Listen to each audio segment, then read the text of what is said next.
जीवन भर नहीं भूलेगी यह कहानी। एक दिन का पुण्य। किसी आश्रम में एक साधु रहता था। काफी सालों से वह इसी आश्रम में रह रहा था। अब वह काफी वृद्ध हो चला था और मृत्यु को वह निकट महसूस कर रहा था, लेकिन संतुष्ट था कि 30 साल से उसने प्रभु का सिमरन किया है। उसके खाते में ढेर सारा पुण्य जमा है, इसलिए उसे मोक्ष मिलना तो तय ही है। एक दिन उसके ख्याल में एक स्त्री आई।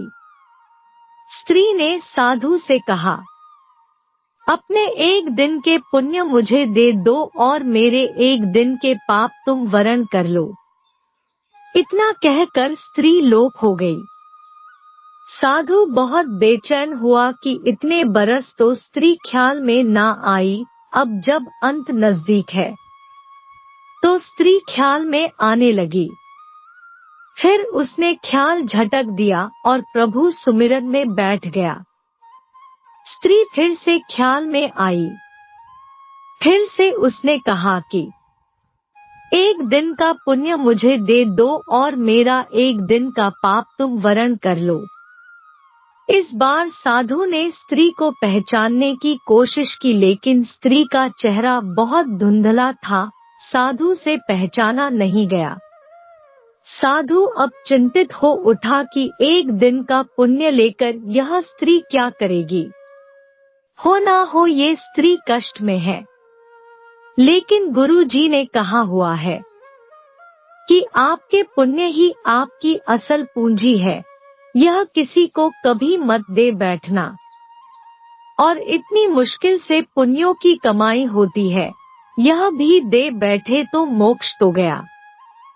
हो ना हो ये मुझे मोक्ष से हटाने की कोई साजिश है। साधु ने अपने गुरु के आगे अपनी चिंता जाहिर की। गुरु ने साधु को डांटा, मेरी शिक्षा का कोई असर नहीं तुझ पर, पुण्य किसी को नहीं देने होते, यही आपकी असली कमाई है। साधु ने गुरु जी को सत्य वचन कहा और फिर से प्रभु सुमिरन में बैठ गया। स्त्री फिर ख्याल में आ गई। बोली, तुम्हारा गुरु अपूर्ण है, इसे ज्ञान ही नहीं है।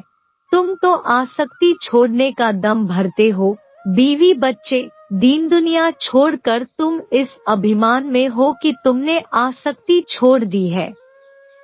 तुमने और तुम्हारे गुरु ने तो आसक्ति को और जोर से पकड़ लिया है। किसी जरूरतमंद की मदद तक का चरित्र नहीं रहा तुम्हारा तो। साधु बहुत परेशान हो गया। वह फिर से गुरु के पास गया। स्त्री की बात बताई। गुरु ने फिर साधु को डांटा, गुरु पर संदेह करवा कर वह तुम्हें पाप में धकेल रही है। जरूर कोई बुरी आत्मा तुम्हारे पीछे पड़ गई है। साधु अब कहाँ जाए। वह वापस लौट आया और फिर से प्रभु सुमिरन में बैठ गया। स्त्री फिर ख्याल में आई। उसने फिर कहा, इतने साल तक अध्यात्म में रहकर तुम गुलाम भी बन गए हो। गुरु से आगे जाते। इतने साल के अध्ययन में तुम्हारा स्वतंत्र मत तक नहीं बन पाया। गुरु के सीमित ज्ञान में उलझ कर रह गए हो। मैं अब फिर कह रही हूँ, मुझे एक दिन का पुण्य दे दो और मेरा एक दिन का पाप वरण कर लो। मुझे किसी को मोक्ष दिलवाना है, यही प्रभु इच्छा है। साधु को अपनी अल्पज्ञता पर बहुत ग्लानि हुई। संत मत कहता है कि पुण्य किसी को मत दो और धर्म कहता है जरूरतमंद की मदद करो। यहाँ तो फंस गया। गुरु भी राह नहीं दे रहा कोई, लेकिन स्त्री मोक्ष किसको दिलवाना चाहती है। साधु को एक युक्ति सूझी। जब कोई राह ना दिखे तो प्रभु से तार जोड़ो, प्रभु से राह जानो। प्रभु से ही पूछ लो कि उसकी रजा क्या है। उसने प्रभु से उपाय पूछा। आकाशवाणी हुई। वाणी ने पूछा, पहले तो तुम ही बताओ कि तुम कौन से पुण्य पर इतरा रहे हो। साधु बोला, मैंने 30 साल प्रभु सुमिरन किया है। 30 साल मैं भिक्षा पर रहा हूँ। कुछ संचय नहीं किया। त्याग को ही जीवन माना है। पत्नी बच्चे तक सब त्याग दिया। वाणी ने कहा, तुमने 30 बरस कोई उपयोगी काम नहीं किया, कोई रचनात्मक काम नहीं किया, दूसरों का कमाया और बनाया हुआ खाया। राम राम, अल्लाह अल्लाह, गॉड गॉड जपने से पुण्य कैसे इकट्ठा होते हैं मुझे तो नहीं पता। तुम डॉलर डॉलर, रुपया रुपया जपते रहो तो क्या तुम्हारा बैंक खाता भर जाएगा? तुम्हारे खाते में शून्य पुण्य है। साधु बहुत हैरान हुआ, बहुत सदमे में आ गया। लेकिन हिम्मत करके उसने प्रभु से पूछा कि फिर वह स्त्री पुण्य क्यों मांग रही है। प्रभु ने कहा, क्या तुम जानते हो वह स्त्री कौन है? साधु ने कहा, नहीं जानता, लेकिन जानना चाहता हूँ। प्रभु ने कहा, वह तुम्हारी पत्नी है, तुम जिसे पाप का संसार कह छोड़ आए थे। कुछ पता है वह क्या करती है? साधु की आंखें फटने लगी। उसने कहा, नहीं प्रभु, उसके बारे में मैं कुछ नहीं जानता। प्रभु ने कहा, तो सुनो, जब तुम घर से चुपचाप निकल आए थे, तब वह कई दिन तुम्हारे इंतजार में रोई। फिर एक दिन संचय खत्म हो गया और बच्चों की भूख ने उसे तुम्हारे गम पोंछ डालने के लिए विवश कर दिया। उसने आंसू पोंछ दिए और नौकरी के लिए जगह जगह घूमती भटकती रही। वह इतनी पढ़ी लिखी नहीं थी। तुम बहुत बीच राह उसे छोड़ गए थे। उसे काम मिल नहीं रहा था, इसलिए उसने एक कुष्ठ आश्रम में नौकरी कर ली।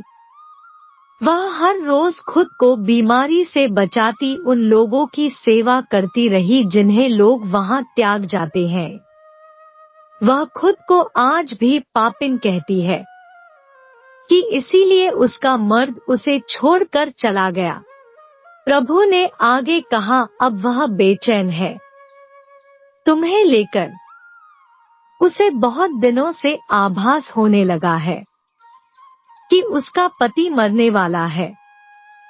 वह यही चाहती है कि उसके पति को मोक्ष मिले, जिसके लिए वह घर से गया है। उसने बारंबार प्रभु को अर्जी लगाई है कि प्रभु, मुझ पापिन की जिंदगी काम आ जाए तो ले लो, उन्हें मोक्ष जरूर देना। मैंने कहा उसे कि अपना एक दिन उसे दे दो। कहती है, मेरे खाते में पुण्य कहाँ होते तो मैं एक पल ना लगाती, सारे पुण्य उन्हें दे देती। वह सुमिरन नहीं करती, वह भी समझती है कि सुमिरन से पुण्य मिलते हैं। मैंने उसे नहीं बताया कि तुम्हारे पास अथाह पुण्य जमा है। पुण्य सुमिरन से नहीं आता। मैंने उसे कहा कि एक साधु है, उससे एक दिन के पुण्य मांग लो, अपने एक दिन के पाप देकर। उसने सवाल किया कि ऐसा कौन होगा जो पाप लेकर पुण्य दे देगा। मैंने उसे आश्वस्त किया कि साधु लोग ऐसे ही होते हैं। वह औरत अपने पुण्य तुम्हें दे रही थी और तुम ना जाने कौन से हिसाब किताब में पड़ गए। तुम तो साधु भी ठीक से नहीं बन पाए। तुमने कभी नहीं सोचा कि पत्नी और बच्चे कैसे होंगे। लेकिन पत्नी आज भी बेचैन है कि तुम लक्ष्य को प्राप्त होवो। तुम्हारी पत्नी को कुष्ठ रोग है वह खुद मृत्यु शैया पर है, लेकिन तुम्हारे लिए मोक्ष चाह रही है। तुम सिर्फ अपने मोक्ष के लिए 30 बरस से हिसाब किताब में पड़े हो। साधु के बदन पर पसीने की बूंदें बहने लगी, सांस तेज होने लगी।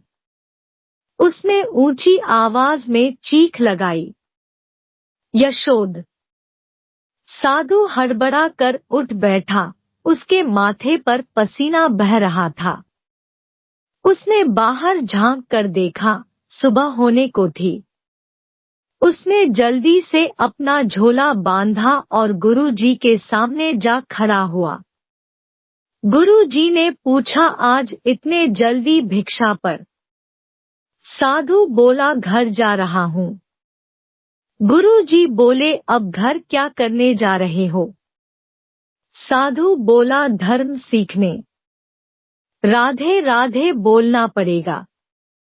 दोस्तों, वीडियो पसंद आया तो वीडियो को लाइक और शेयर करें। ऐसे ही वीडियो देखने के लिए हमारे चैनल को जरूर से जरूर सब्सक्राइब कर ले। धन्यवाद।